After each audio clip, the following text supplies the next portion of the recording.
ചാലക്കുടിയിലെ ഗതാഗതക്കുരുക്ക് പരിഹരിക്കണമെന്നാവശ്യപ്പെട്ട് Chalakudy Carmel higher secondary സ്കൂളിലെ വിദ്യാർത്ഥികൾ നഗരസഭാ ചെയർപേഴ്സൺ ആലി ഷിബുവിന് നിവേദനം നൽകി.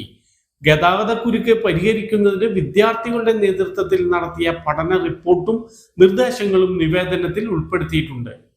പ്രിൻസിപ്പാൾ ഫാദർ ജോസ് താണിക്കലും അധ്യാപകരും ഒപ്പമുണ്ടായിരുന്നു.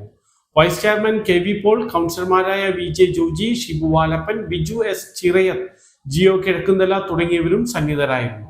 ചാലക്കുടിയിൽ വർദ്ധിച്ചു വരുന്ന ഗതാഗതക്കുരുക്ക് ഒഴിവാക്കുന്നതിൻ്റെ ഭാഗമായിട്ട് ചാലക്കുടി കാർമൽ ഹയർ സെക്കൻഡറി സ്കൂളിലെ നല്ലപാഠം വിദ്യാർത്ഥികൾ പ്രിയപ്പെട്ട ഫാദർ ജോസ് അച്ഛൻ്റെ ആശമാമിൻ്റെ നേതൃത്വത്തിൽ അവരൊരു പഠനവുമായി ബന്ധപ്പെട്ട് SEMS കോളേജുകാരും മറ്റു സന്നദ്ധ പ്രവർത്തകരും കോളേജിലെ കുട്ടികളുടെ ആശയങ്ങളുമായി പങ്കുവച്ചുകൊണ്ട് ചാലക്കുടി നഗരസഭ കൗൺസിലിൻ്റെ മുമ്പാകെ ഈ കുരുക്കൊഴിവാക്കുന്നതിൻ്റെ ഭാഗമായിട്ടുള്ള കാര്യങ്ങൾ, അടിസ്ഥാനപരമായിട്ടുള്ള കാര്യങ്ങൾ പരാമർശിച്ചുകൊണ്ട് നമുക്കൊരു നിവേദനം തന്നിരിക്കുകയാണ്.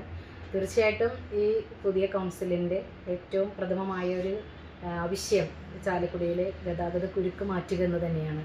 അപ്പോൾ ഇതിലേക്ക് സഹകരിച്ച പ്രിയപ്പെട്ട കാർമൽ ഹയർ സെക്കൻഡറി സ്കൂളിലെ വിദ്യാർത്ഥികളെയും അധ്യാപകരെയും ഈ അവസരത്തിൽ ഞാൻ അഭിനന്ദിക്കുന്നു.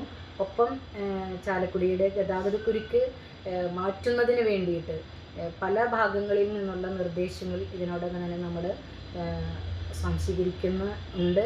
ഇന്നലത്തെ കൗൺസിലിൽ പോലും നമ്മളത് പറയുകയുണ്ടായി. അപ്പോൾ എല്ലാവരുടെയും വിലപ്പെട്ട നിർദ്ദേശങ്ങൾ ട്രാഫിക്കുമായി ബന്ധപ്പെട്ടുള്ള കാര്യങ്ങളിൽ സുഗമമായി യാത്ര ചെയ്യുന്നതിന്, ജനങ്ങൾക്ക് സഞ്ചാരയോഗ്യമാക്കുന്നതിന് ഒക്കെ ഇത് സഹായിക്കട്ടെ. നമുക്ക് ഈ ഒരു ആദ്യമായിട്ട് കാർമൽ വിദ്യാർത്ഥികൾ നമ്മളുടെ നഗരസഭയിലേക്ക് എത്തിച്ചേർന്നിരിക്കുകയാണ്. അവരുടെ ഈ വിഷമം എന്ന് പറയുന്നത് അവർക്കൊരു ഫോക്കസ് ചെയ്തത് എനിക്ക് മനസ്സിലായത് പരീക്ഷാ സമയത്ത് അടിപ്പാതയിൽ ബസ്സിൽ 10 മിനിറ്റോളം കിടന്നു. അപ്പോൾ വളരെ ആശങ്കപ്പെട്ടു എന്ന് പറയും കുട്ടികൾ. ശരിയാണ്. അപ്പോൾ ഒരു ആശങ്ക എല്ലാവർക്കും ഉണ്ടാകുന്ന ഒരു കാര്യമാണ്. കാരണം പല കാര്യങ്ങൾക്കും സമയത്തിന് എത്തിപ്പെടാനായിട്ട് ചെല്ലാൻ പറ്റാത്തൊരു സാഹചര്യത്തിൽ ഇന്ന് ഈ കുട്ടികൾ നേരിട്ട് തന്നെ ഫാദറിനോട് അധ്യാപകരോടും പറഞ്ഞുകൊണ്ട് ഈ ഒരു പ്രോജക്റ്റിന് വഴിയൊരുക്കിയിരിക്കുകയാണ്.